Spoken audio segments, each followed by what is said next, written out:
نحمد اللہ تعالی ونصلی ونسلم علی رسولہ المجتبی وعلی آلہ وصحبہ وبارک وسلم دائما ابدا اما بعد اعوذ باللہ من الشیطان الرجیم بسم اللہ الرحمن الرحیم بحمد اللہ تعالی کہ رب ذوالجلال کے احسان اور کرم سے آج آپ کا سبق شروع ہوگا سورہ ممتحنہ سے۔ یہ سورہ بارکہ قرآن مجید فرقان مجید کی ترتیب کے اعتبار سے 60ویں نمبر پر ہے اور نزول کے اعتبار سے اس کا 91 نمبر ہے۔ یہ سورہ بارکہ مدینہ طیبہ میں نازل ہوئی۔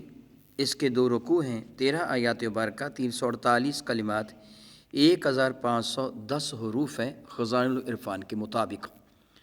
تو ملاحظہ فرمائیے، اعوذ باللہ من الشیطان الرجیم بسم اللہ الرحمن الرحیم یا ایہا الذین آمنوا لا تتخذوا عدوی وعدوکم اولیاء تلقون الیہم بالمودۃ وقد کفروا بما جاءکم من الحق۔ رب ذوالجلال شان گرامی قدر فرماتے ہیں، یا ایہا الذین آمنوا، اے ایمان والو، لا تتخذوا، نہ بناؤ، لفظی معنی ہوتا ہے پکڑنا، مراد یہ بنانا ہے، لا تتخذوا، نہ تم پکڑو دوست، یعنی تم دوست نہ بناؤ، کن کو؟ عدوی، اللہ فرماتا جو میرے دشمن ہیں، وعدوکم، جو تمہارے دشمن ہے، کیا نہ ان کو بناؤ؟ اولیاء، ان کو اپنا یار نہ بناؤ۔ ایمان والو، جو تمہارے اور میرے دشمن ہیں ان کو تم اپنا یار نہ بناؤ۔ تلقون الیہم بالمودۃ، اور تم ان کی جانب القاء کرتے ہو، بھیجتے ہو، تعلقات قائم کرتے ہو، بالمودۃ، محبت کے ساتھ، حالانکہ وقد کفروا بما جاءکم من الحق، حالانکہ انہوں نے کفر کیا ہے اس چیز کا جو تمہارے پاس سچی بات آئی، جو حق تمہارے پاس آیا، انہوں نے اس کا انکار کیا۔ رب کریم ارشاد فرماتے ہیں، یخرجون الرسول و ایاکم، ان بدبختوں نے تمہیں اور رسول مرشد رحمت عالم صلی اللہ علیہ وسلم کو، یخرجون الرسول، اور انہوں نے نکالا رسول مرشد رحمت عالم صلی اللہ تعالیٰ علیہ وسلم کو، و ایاکم، اور تمہیں، یعنی مکہ مکرمہ سے، تمہارے آبائی شہر سے، تمہارے گھروں سے۔ تمہارا قصور کیا تھا؟ تمہیں کیوں وہاں سے نکالا گیا؟ ان تؤمنوا باللہ ربکم، اس لیے کہ تم اللہ تعالیٰ پر ایمان لے کے جو تمہارا پروردگار ہے۔ ان کنتم خرجتم جہادا فی سبیلی، اور اگر تم نکلے ہو میری راہ میں جہاد کرنے کے لیے، ان کنتم خرجتم، اگر تم نکلے ہو، خارج ہوئے، نکلے ہو، جہاد کرتے ہوئے، فی سبیلی، میری راہ میں، یعنی میری رضا کی خاطر، وابتغاء مرضاتی، اور مجھے راضی کرنے کے لیے، تسرون الیہم بالمودۃ، تم چوری چوری ان کے ساتھ محبت کی پینگیں بڑھاتے ہو، ان کے ساتھ تعلقات قائم کرتے ہو۔ وَأَنَا أَعْلَمُ بِمَا أُخْفِيتُمْ، اور میں جانتا ہوں، وَأَنَا أَعْلَمُ، میں جانتا ہوں، بِمَا أَخْفَيْتُمْ، جو تم چھپاتے ہو، وَمَا أَعْلَنْتُمْ، جو تم ظاہر کرتے ہو، وَمَن يَفْعَلْهُ، جس کسی نے یہ فعل کیا، مِنْكُمْ، تم میں سے، فَقَدْ ضَلَّ سَوَاءَ السَّبِيلِ، پس وہ گمراہ ہوا اور پرلے درجے کے گمراہ ہونا، معاذ اللہ تعالیٰ، سواء السبیل، سیدھے راستے سے وہ گمراہ ہو گیا۔ اچھا نہیں کیا اس نے کہ جس نے ایسے کام کیا۔ میرے اور آپ کے کریم آقا تاجدار اربجم شفیع معظم رحمت عالم صلی اللہ علیہ وسلم کی آیت کریمہ تھی کہ جب کسی ملک کی جانب یا کسی شہر کی جانب میرے کریم آقا رسول عربی شفیع معظم رحمت عالم خود جہاد کے لیے تشریف لے جانا چاہتے یا جہادی دستہ بھیجنا مقصود ہوتا، یاد رکھیے جس جہاد میں میرے کریم آقا تاجدار اربجم شفیع معظم رحمت عالم کی معیت میں صحابہ کرام روانہ ہوں، یعنی میرے کریم آقا بھی اس جہادی دستہ میں موجود ہوں، اس کو اصطلاح مغازی میں غزوہ کہا جاتا ہے۔ اور جس میں میرے کریم آقا رسول عربی شفیع معظم رحمت عالم کو خود تشریف فرمانا ہوں، میرے نبی اپنے کسی صحابی کی زیر سرکردگی کوئی دسہ جہادی بھیجیں، اسے سریہ کہا جاتا ہے۔ میرے کریم آقا کی عادت کریمہ تھی کہ غزوہ پہ جانا ہوتا یا سریہ پہ، حضور علیہ السلام کا عمل مبارکہ اسوہ حسنہ ہے، یعنی امت کے لیے کامل ترین نمونہ۔ تو حضور اس علاقے کے بارے میں صحابہ سے دریافت نہ فرماتے، بلکہ اس کے سوا دوسرے علاقہ کے بارے میں دریافت فرماتے، یعنی یہ احساس دلایا جاتا کہ تم اپنا وہ راز دوسروں پر افشا نہ کرو۔ یہ ایک جنگی طریقہ کار ہے حفاظت کا، سیکیورٹی کا، کہ اگر تم دشمن کے سامنے اپنے سارے راز ظاہر کر دو گے پھر تمہارے ساتھ اس کا مقابلہ اسے آسان ہوگا، لیکن اگر تم اس کو اپنے راز بتاؤ گے ہی نہیں تو پھر مقابلہ نسبتاً مشکل ہوگا۔ لیکن غزوہ فتح مکہ میں میرے اور آپ کے کریم آقا رسول اللہ شفیع معظم رحمۃ اللہ نے اس بات کو چھپایا نہیں تھا۔ جب حضور سید کون و مکان صلی اللہ علیہ وآلہ وبرکہ وسلم نے صلح حدیبیہ کے موقع پر کفار مکہ کے ساتھ ایک معاہدہ تحریر فرمایا تھا، اور جس میں ان کو اس بات پر پابند کیا گیا تھا کہ آئندہ اگر مکہ مکرمہ کا کوئی باشندہ مدینہ طیبہ میں آئے گا یا مدینہ طیبہ کا کوئی باشندہ مکہ مکرمہ میں جائے گا تو اس سے الجھا نہیں جائے گا، اس کے ساتھ لڑائی نہیں کی جائے گی، اور پھر جو قوم جو قبیلہ جس کے ساتھ چاہے اس کے ساتھ مل جائے۔ چنانچہ بنو خزاعہ، بنو بکر وغیرہ ان قبائل نے، بنو خزاعہ نے میرے کریم آقا رسول عربی کے ساتھ، بنو بکر نے قریش مکہ کے ساتھ حلف برداری کر لی، ان کے حلیف بن گئے، ان کے ساتھی بن گئے۔ اہل مکہ نے اپنے معاہدے کی خلاف ورزی کی، میں زیادہ تفصیل میں نہیں جاؤں گا۔ ابو سفیان کو بعد میں بھیجا کہ تم معاہدے کی تجدید کروا کے آؤ، لیکن وہ خائب و خاسر واپس گیا، اس وقت وہ کافر تھا۔ حضور اکبر رسول مرشد رحمت عالم صلی اللہ علیہ وسلم نے ایمان والوں کی حفاظت کے لیے، ان کو کفار مکہ کے ظلم و ستم سے بچانے کے لیے اللہ تعالیٰ کے حکم کے تحت حضور نے فتح مکہ کی تیاری فرمانا شروع فرما دی، لیکن اس بات کی خبر عام نہیں کی لوگوں کے سامنے۔ یہ صحابہ جانتے تھے، سب کو جانتے تھے، لیکن حضور علیہ السلام چاہتے تھے کہ اہل مکہ کو اس بات کا پتہ نہ چلے، ہم اچانک جائیں مکہ مکرمہ پہ حملہ کرنے کے لیے، ان کو پتہ نہ چلے۔ اسی دوران ایک خاتون جو بنو مطلب کی پرانی نوکرانی تھی، لونڈی تھی، وہ مدینہ طیبہ کی جانب آئی، بارگاہ ساتھ ماب میں حاضر ہوئی۔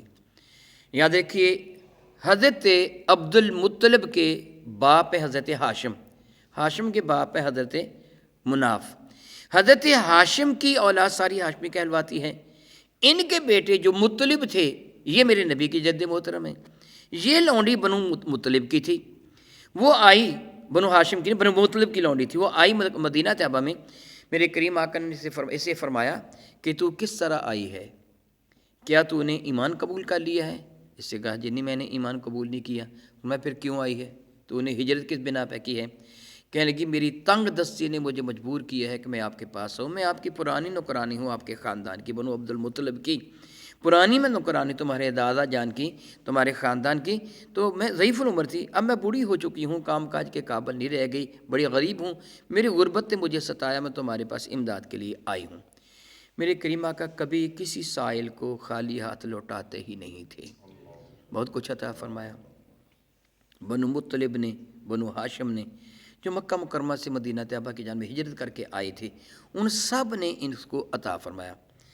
ان میں حضرت حاطب بن ابی بلتعہ رضی اللہ تعالیٰ عنہ میرے نبی کے صحابی تھے، جو بدر کے میدان میں میرے کریم آقا رسول اللہ کی معیت میں کفار سے جنگ کر چکے تھے۔ اتفاق کی بات ہے کہ ان کا سارا خاندان، بیوی بچے وغیرہ مکہ مکرمہ میں تھے، یہ تنہا ہجرت کر کے مدینہ طیبہ میں آئے تھے۔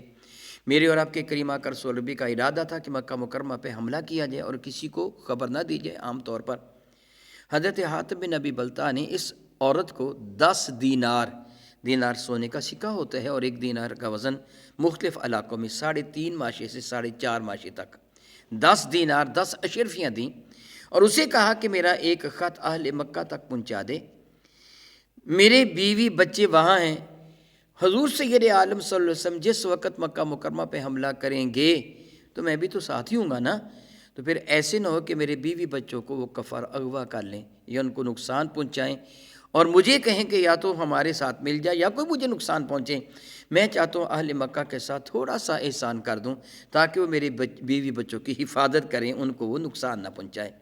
اس نیت کے ساتھ انہوں نے خط اس عورت کو دے دیا۔ عورت خط لے کے چل دی۔ جب وہ مدینہ طیبہ سے باہر نکل پڑی اور مکہ مکرمہ کی راہ پہ چل پڑی تو میرے اور آپ کے کریم آقا رسول عربی شفیع معظم رحمت عالم صلی اللہ علیہ وسلم کو اللہ تعالیٰ نے سب بتا دیا۔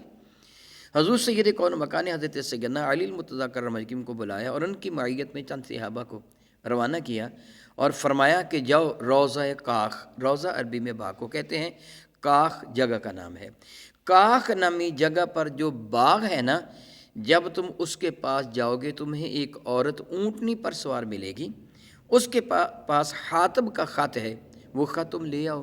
اگر وہ عورت خط تمہیں دے دے تو کچھ تعرض نہ کرنا، اس سے الجھنا نہیں ہے، اسے کچھ نہیں کہنا ہے، وہ غریب نہیں ہے، ہمارے پاس مدد کے لیے آئی تھی، ہم نے اس کی مدد کی ہے، اسے کچھ نہ کہنا، جانے دینا۔ لیکن اگر وہ خط نہ دے، پوری کوشش کرنا خط لینے کی، وہ نہ دے تو پھر اسے قتل کر دینا، خط اہل مکہ تک نہ پہنچے۔ حضرت سیدنا علی المرتضیٰ کرم اللہ اپنے ساتھیوں کے ساتھ گھوڑوں کو دوڑاتے ہوئے وہ روضہ کاخ کی جانب روانہ ہوئے۔ اس عورت کا نام سارہ تھا۔ روضہ کاخ کی جانب روانہ ہوئے۔ سبحان اللہ تعالی و بحمدہ، میرے کریم آقا کی زبان وحی ترجمان سے جو کلمات مقدسہ نکلے تھے رب کائنات نے بالکل اسی طرح ان کو پورا کیا۔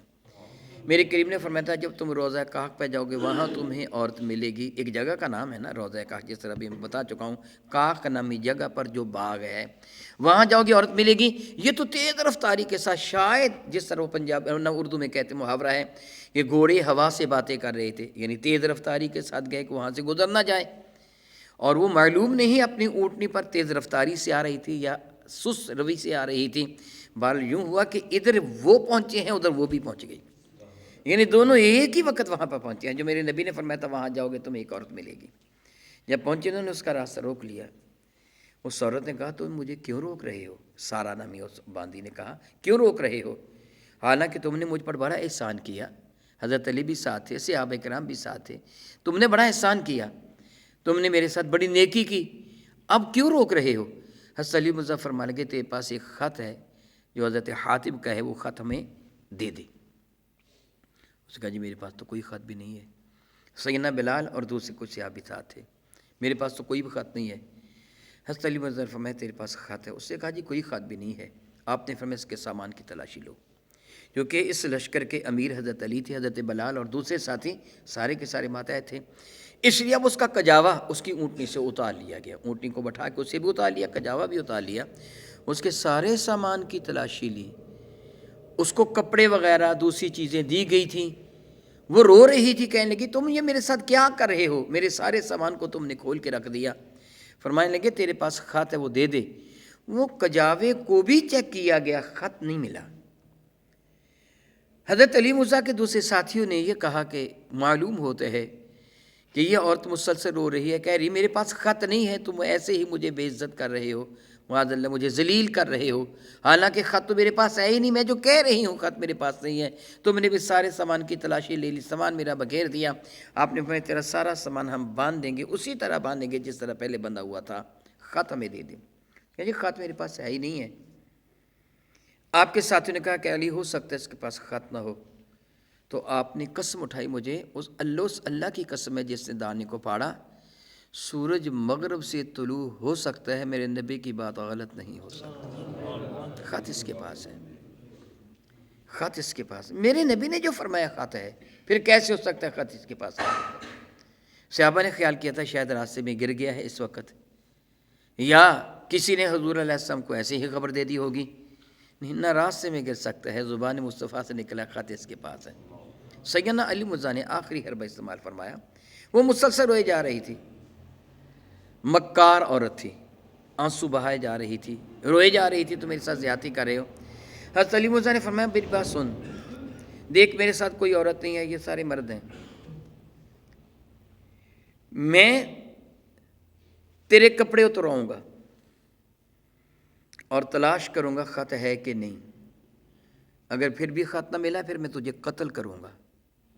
آپ نے تلوار بھی نکال لی، آپ نے فرمایا میرے ساتھ کوئی عورت نہیں ہے، یہ مرد تیری تلاشی لیں گے۔ اب اس عورت کو یقین ہوگا کہ علی جو کہتے ہیں کر گزریں گے، تلوار نکال لی ہے۔ اس عورت نے اپنے جوڑے سے خط نکال کر آپ کو دے دیا۔ حضرت علی مرضی فرما لیں کہ میں نے تمہیں نہیں کہا تھا کہ خط اس کے پاس ہے، اسے چھپا رکھا ہے۔ اسی جانے دیا، اب اسے کچھ نہیں کہا، اس کے سامان کو درست کر دیا، کہا اب تو جا، میرے قریب نے یہی فرمایا تھا خط لے لینا، اسے کچھ نہ کہنا، اب ہم تجھے کچھ نہیں کہیں گے، جا چلی جا۔ وہ عورت چلی گئی۔ یہ خط لے کر حضرت سیدنا علی مرزا اپنے ساتھیوں کے ساتھ بارگاہ بے کسپنا میں حاضر ہوئے۔ میرے کریم آقا کی خدمت فیض درجت میں خط پیش کر دیا گیا۔ رسول مرشد رحمۃ اللہ نے حضرت حاتب کو بلایا۔ حاتب یہ خط تم نے دیا تھا؟ اقرار کرے جی حضور میں نے دیا تھا۔ کیوں دیا تھا؟ حضرت کہا یا رسول اللہ میرے بیوی بچے وہاں تھے، میں نے یہ خیال کیا کہ کیوں نہ ہو میں اپنے بیوی بچوں کی حفاظت کر لوں۔ اللہ کی قسم میرے ایمان میں کوئی نقص نہیں آیا ہے، میں آپ سے بھی محبت کرتا ہوں، اللہ تعالیٰ پر بھی میرا ایمان کامل ہے۔ یا رسول اللہ مجھے یقین تھا کہ مکہ مکرمہ فتح ہو کے رہے گا، میرا خط کفار کو نہیں بچا سکتا، میں نے محض ان پر احسان کیا تھا تاکہ میرے بیوی بچے محفوظ رہیں، وگرنہ یا رسول اللہ اللہ کی قسم میرے اندر منافقت نہیں ہے۔ حضرت سیدنا فاروق اعظم رضی اللہ تعالیٰ نے کہا یا رسول اللہ مجھے اجازت دیجیے میں اس کی گردن اڑا دوں۔ میرے کریم آقا فرمان لگے عمر تجھے پتہ نہیں یہ میدان بدر میں ہمارے ساتھ تھا اور اللہ نے اہل بدر کو یہ فرما دی ہے تم جو چاہو کرو، میں نے تم کو معاف فرما دیا ہے، جو چاہو کرو میں نے تمہیں معاف فرما دیا۔ یہ سن کر سیدنا فاروق اعظم رونے لگے۔ میرے کریم آقا نے ان کے ایمان کی گواہی دی، اور یہ آیات بارکہ جب نازل ہوئی تو حضرت سیدنا حاتب کی خوشی کا ٹھکانہ نہیں تھا۔ کیوں خوشی کا ٹھکانہ نہیں تھا؟ کہ اللہ تعالیٰ نے خطاب کیا فرمایا، یا ایھا الذین آمنو، اے ایمان والو۔ حضرت حاتب کہتے تھے اللہ تیرا شکر ہے کہ میں نے یہ غلطی تو کی ہے مگر تو نے میرے ایمان کو دور نہیں کیا، مجھے ایمان والا ہی رکھا ہے۔ ایمان والوں کو خطاب ہے نا، یا ایھا الذین آمنو، ایمان والو۔ فرماتے میں اللہ کا شکر ادا کرتا ہوں کہ اللہ تعالیٰ جل وعلا نے مجھے صاحب ایمان ہی کہا ہے، بے ایمان یا کافر نہیں کہا، اگرچہ میں نے غلطی کی ہے۔ ان کو اپنی غلطی پر ندامت بھی تھی، اللہ تعالیٰ نے ان کی توبہ کو قبول بھی فرما لیا۔ مفسرین کرام نقل فرماتے ہیں کہ آج اگر اس طرح کی جاسوسی کوئی مسلمان کرے گا تو اس کی تحقیقات کی جائے گی۔ اگر وہ جاسوسی کسی بھی نیت کے ساتھ کر رہا ہے، نیت میں اگر بھلائی ہو جس میں مسلمانوں کا نقصان نہ ہو تو ٹھیک ہے، بصورت دیگر اس کو قتل بھی کیا جا سکتا ہے، کیونکہ مسلمانوں کی جاسوسی کی اجازت نہیں ہے۔ حضرت حاتب کا جو معاملہ وہ جدا کرنا، وہ اہل بدر میں سے تھے، اس لیے رب کریم نے ان کو معاف فرما دیا تھا۔ تو اب اگر کوئی مسلمانوں کی جاسوسی کرے گا تو غداری کرے گا، ایسے غدار کو قتل کیا جائے گا۔ لیکن اگر دیکھا جائے گا یہ جاسوسی نقصان دینے والی نہیں ہے، معمولی ہے، تو پھر اس کو سزا دی جائے گی۔ لیکن اگر جاسوسی ایسی ہوگی جو مسلمانوں کو نقصان دینے والی ہے تو سزا دی جائے گی۔ اور یہ بھی پتہ چلا مسلمانوں کے راز کافروں سے کہنا یہ حرام ہے، البتہ بندہ کافر نہیں ہوتا۔ مسلمانوں کے راز کی باتیں معاذ اللہ تعالیٰ سے معاذ اللہ تعالیٰ، میں اللہ تعالیٰ سے معافی مانگتا ہوں، کہہ رہا ہوں آج کل ایسے ہو رہا ہے۔ مسلمان کہلوانے والے کافروں سے رقم لے کر اپنے راز ان کی طرف منتقل کرتے ہیں منتقل۔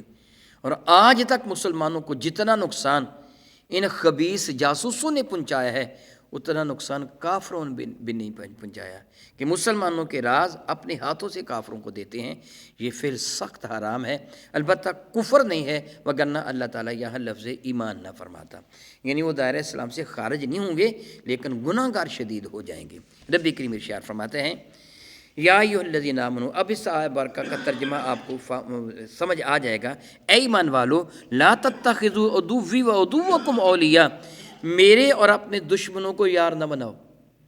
جو اللہ کا دشمن ہے وہ ہمارا دشمن ہے۔ اللہ رب العزت جل فرماتا ہے جو میرے دشمن ہو تمہارے بھی دشمن ہیں، تنہا میرے دشمن تو نہیں ہے نا۔ بحمد اللہ تعالیٰ ثم الحمد للہ تعالیٰ، میں عموماً سمجھانے کے لیے ایک جملہ کہا کرتا ہوں، مرکز محبت ایمان والے کے لیے اللہ اور اس کے رسول کی ذات ہے۔ جو مرکز محبت ہے نا ایمان والے کے لیے وہ اللہ اور اس کے رسول کی ذات ہے۔ جو اللہ اور اس کے رسول سے وفا کرنے والا ہوگا ایمان والوں کے نزدیک وہ محبوب ہوگا، جس قدر وفا زیادہ ہوگی اسی قدر محبت بڑھتی چلی جائے گی۔ یہ ایک اصول اور قانون ہے۔ جو اللہ اور اس کے رسول کا مخالف ہوگا ایمان والا اس سے دشمنی کرے گا، اور یہ قدرتی طور پر یاد رکھیے اگر آپ اس چیز کو محسوس کرتے ہیں جو میں اب بیان کر رہا ہوں، خود اپنے دل کو ٹٹول کر دیکھیں، اپنے ایمان کا اندازہ مجھے بھی ہو جاتا ہے اور آپ کو بھی ہو جاتا ہے کہ میرے دامن میں ایمان ہے کہ نہیں ہے۔ مرکز محبت میں نے کہا اللہ اور اس کے رسول کی ذات ہے۔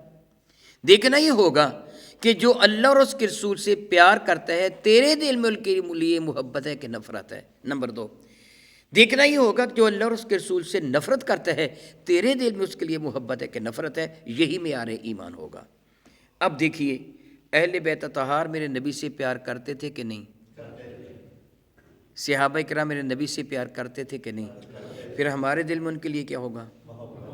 ابو جہل، ابو لہب، امیہ بن خلف، عاد بن وائل، عتبہ، عتیبہ، شیبہ، یہ میرے نبی کی مخالفت کرتے تھے۔ اب ابو جہل کے لیے آپ کے لیے دل میں کیا ہوگا؟ یہی دیکھنا ہوگا آپ نے، یہی دیکھنا ہوگا۔ اگر ابو جہل کی نفرت آپ کے دل میں نہیں ہوتی، اگر ابو لہب کی نفرت نہیں ہے، اگر کافر کی نفرت کا معیار پست ہے، معمولی نفرت ہے، پھر بھی آپ کے ایمان میں نقص ہے۔ کامل ترین نفرت ہوگی اس سے جو اللہ اور اس کے رسول کا دشمن ہے، اور کامل ترین محبت اس سے ہوگی جو اللہ اور اس کے رسول سے پیار کرنے والا ہے۔ یہی معیار ایمان ہے، یہی دیکھنا ہوگا۔ الحمدللہ تعالیٰ ثم الحمدللہ تعالیٰ، ہم اولیاء اللہ سے محبت کرتے ہیں، داتا صاحب سے محبت کرتے ہیں، بابا صاحب سے محبت کرتے ہیں، حضرت سیدنا شیخ عبد القادر جیلانی سے محبت کرتے ہیں، اولیاء اللہ سے محبت کرتے ہیں۔ اور کیوں محبت کر، ان کو کیا کہتے ہیں؟ اولیاء اللہ، یعنی اللہ کے پیارے۔ سبب محبت اللہ کی ذات ہے۔ جس سے میرے اللہ سے پیار کیا، ہمارے نزدیک وہ محبوب ہو گیا، اور جس سے اللہ سے دشمنی کی، جو یہود و نصارہ ہیں، کفار ہیں، مشرکین ہیں، ہم ان سے محبت نہیں کرتے، نفرت کا اظہار کرتے ہیں، اور یقینی اظہار ہی نہیں کرتے بلکہ دل میں نفرت ہے، محض اظہار نہیں بلکہ دل میں نفرت ہے۔ دیکھیے، اگر آپ کے دل میں کفار کے لیے محبت ہے تو آپ کا ایمان کامل نہیں ہے۔ اگر آپ کے لیے میرے نبی کے محبوبوں سے کسی قسم کی کوئی نفرت ہے، پھر بھی آپ کے پاس ایمان نہیں ہے۔ حضور جن سے محبت فرماتے ہیں ان سے محبت کرنا ایمان ہے، جن سے میرے نبی نے نفرت کی ان سے نفرت کرنا ایمان ہے۔ اگر اس کے برعکس ہے تو پھر آپ کے دامن میں ایمان نہیں ہے۔ اپنے ایمان کا جائزہ، معیار ایمان آپ بھی اپنے اندر پرکھ سکتے ہیں، میں بھی پرکھ سکتا ہوں۔ نبی میرے کریم آقا اپنی اہل بیت اطہار سے محبت فرماتے تھے، اپنے صحابہ سے محبت فرماتے تھے۔ ہر ایمان والا اہل بیت مصطفیٰ سے محبت کرے گا اور صحابہ سے محبت کرے گا۔ ارشاد فرماتے رب کائنات، لا تتخذوا عدوی وعدوکم، میرے جو دشمن ہیں اور تمہارے دشمن ہیں، اولیاء، ان کو اپنا یار نہ بناؤ، ولی نہ بناؤ، دوست نہ بناؤ، پیارے نہ بناؤ۔ یہاں ولی بمعنی دوست ہوگا، ان کو اپنے ولی نہ بناؤ۔ فرماتے ہیں تلقون الیہم بالمودہ، القاء کرنا کسی کی جانب کسی شے کو، لفظی معنی ڈالنا۔ اللہ تعالیٰ القاء فرماتا ہے بندے کے دل میں، اور وہ جو کچھ کہتا ہے ایمان والا، اور جو شیطان ہے وہ القاء کرتا ہے، وسوسہ کرتا ہے، وہ گناہ کی ترغیب دیتا ہے۔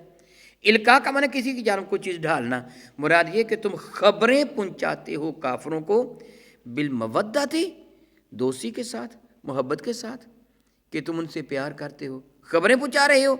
حالانکہ وقد کفروا بما جاءکم من الحق، انہوں نے تو انکار کیا ہے جو تمہارے پاس حق آیا ہے، پھر تم ان سے محبتیں کیوں کرتے ہو؟ یاد رکھیے، مطلقاً کفار کے ساتھ تعلقات کا رکھنا ناجائز نہیں ہے، مطلقاً کفار کے ساتھ تعلقات کا رکھنا ناجائز نہیں ہے۔ میرے اور آپ کے کریم آقا تاجدار ارب و عجم شفیع معظم رحمت عالم صلی اللہ علیہ وسلم جب مدینہ طیبہ میں تشریف لے گئے تھے تو یہودیوں کے ساتھ میرے کریم آقا نے معاہدہ فرمایا تھا کہ کوئی غیر قوم اگر مدینہ طیبہ پہ حملہ کرے گی تو تم قوم یہود مسلمانوں کا ساتھ دو گے۔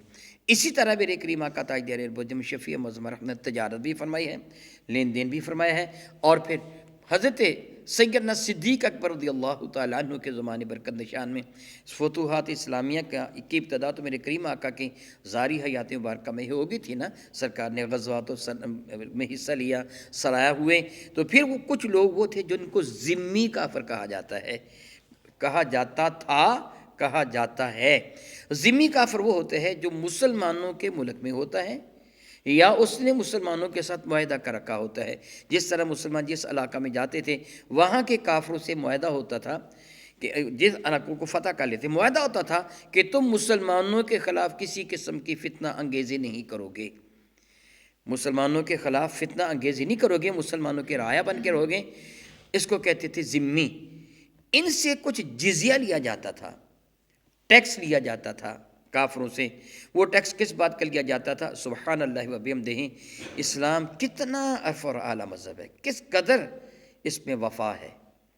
ٹیکس اس بات کا لیا جاتا تھا کہ تم سکون کے ساتھ اپنے گھروں میں آرام کی نیند سو گے، تمہارے گھروں کی چوکیداری مسلمان کریں گے۔ کوئی اگر غیر قوم تم پر حملہ کرے گی، مقابلہ مسلمانوں کی فوج کرے گی۔ تم مسلمانوں کے خلاف کسی طرح کی فتنہ انگیزی نہیں کرو گے۔ اگر فتنہ انگیزی کرو گے پھر تمہیں سزا دی جائے گی۔ ان کو ذمہ کہا جاتا ہے۔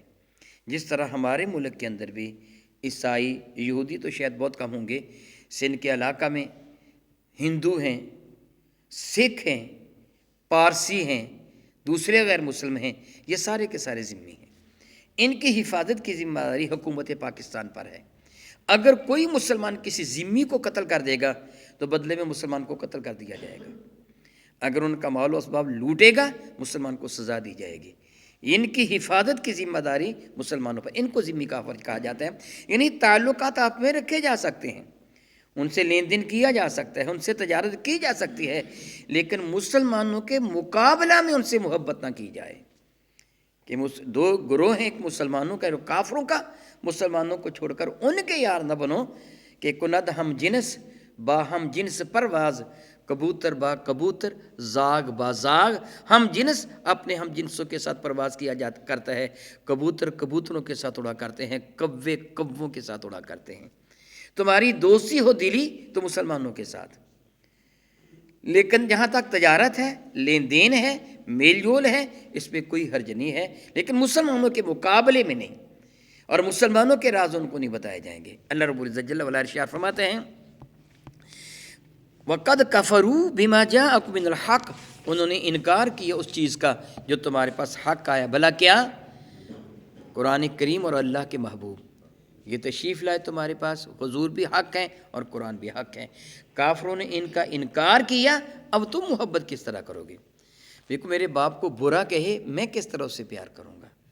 ہزاروں باپ میرے نبی کے قدموں پر قربان۔ پھر جو حضور کی گستاخی کرے گا اور حضور سے بڑھ کر اللہ کی شان، پھر جو اللہ کی شان میں گستاخی کرے گا وہ تمہارا محبوب نہیں ہو سکتا، تمہارا پیارا نہیں ہو سکتا۔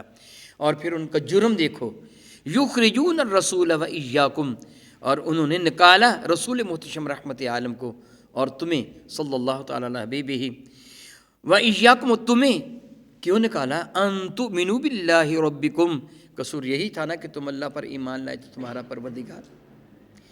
نکالنے سے مراد ہے مجبور کر دینا ہے، وگرنہ معاذ اللہ تعالیٰ معاذ اللہ تعالیٰ کو ایسے تو نہیں ہوا تھا کہ کفار نے کو ڈنڈے پکڑ لیے تھے نکلو، ایسے تو نہیں ہوا تھا، لیکن ان کی خباثتیں اتنی بڑھ گئی تھیں کہ میرے کریم آقا نے صحابہ کو ہجرت کی اجازت دے دی، اور پھر خود بھی ہجرت فرما کر مکہ مکرمہ سے مدینہ طیبہ کی جانب تشریف لے آئے۔ یہاں سے مراد وہی ہے کہ حضور کو ہجرت پر مجبور کر دیا، وگرنہ وہ تو نکالنے پر راضی نہیں تھے، وہ تو کچھ اور کرنا چاہتے تھے، آپ جانتے ہیں۔ حضور خود تشریف لے گئے ہیں۔ تو اللہ تعالیٰ جل وعلا ارشاد فرماتے ہیں ان کنتم خرجتم جہادا فی سبیلی، اور اگر تم نکلے ہو میری راہ میں جہاد کرنے کے لیے، وابتغاء مرضاتی، سبحان اللہ تعالیٰ وبحمدہ۔ اب اصل بات بتائی جا رہی ہے کہ مسلمان کے جہاد کا مقصد کیا ہے۔ مسلمان جو لڑائی کرتا ہے، کفار سے جنگ و جدل کرتا ہے، اپنا خون بہاتا ہے، اس کا اصل مقصد کیا ہے؟ اللہ کی راہ میں اس کی رضا چاہنا، کہ میرا اللہ راضی ہو جب میں اللہ کی راہ میں نکلا ہوں۔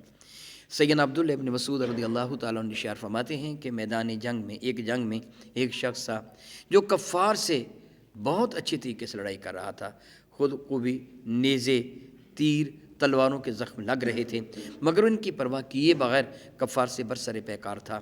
ہم اس کی اس جرأت پر، اس ہمت پر، اس جوان مردی پر اسے اشش کہہ رہے تھے، واہ واہ واہ ماشاء اللہ، یہ کس طرح کفار پر بڑھ چڑھ کے حملے کر رہا ہے۔ میرے قریب نے ملاحظہ فرمایا صلی اللہ علیہ وسلم، فرمان لگے یہ تو جہنمی ہے، یہ تو جہنمی ہے۔ ہم بڑے پریشان ہو گئے کہ اگر یہ جہنمی ہے پھر جنتی کون ہے؟ یہ تو کفار سے بہت بڑھ چڑھ کر مقابلہ کر رہا ہے۔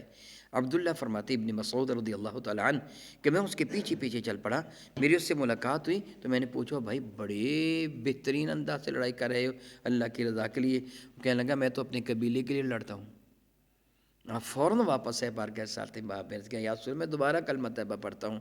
میرے ذہن میں تردد پیدا ہو گیا تھا، جسے آپ نے کہا یہ جہنمی ہے، وہ کیسے جہنمی؟ وہ تو اپنے قبیلے کے لڑ رہا ہے۔ میرے کریم نے فرمایا بہت مرتبہ اللہ تعالیٰ فاسق و فاجر سے بھی اسلام کی مدد کروا لیتا ہے، فاسق و فاجر سے بھی اللہ کام لے لیتا ہے۔ یہ فاسق و فاجر کافر تو نہیں فرمایا، یہ فاسق و فاجر ہے کہ اس سے بھی اللہ تعالیٰ جل وعلا نے اسلام کی خدمت لے لی، کفار کو قتل کروا دیا۔ میں نے جو بتایا یعنی اسی لیے تھا۔ تو پتہ چلا کہ ایمان والا قبیلے کے لیے نہیں بلکہ میں صاف کہوں گا ملک کے لیے نہیں لڑتا، وہ اللہ اور اس کے رسول کی رضا کے لیے لڑائی کرتا ہے۔ یعنی پاکستان کی فوج پاکستان کے لیے نہیں کہ میں اپنے ملک کو بچانا چاہتا ہوں، نہیں، کیوں بچانا چاہتا ہوں اپنے ملک کو؟ اللہ اور اس کے رسول کو راضی کرنے کے لیے، ایمان والوں کی حفاظت کے لیے۔ کہ اصل مقصد کیا ہے؟ اللہ تعالیٰ فرماتا ہے جہادن فی سبیلی، جہاد کرتے ہو میری راہ میں، وابتغاء مرضاتی، مجھے راضی کرنے کے لیے۔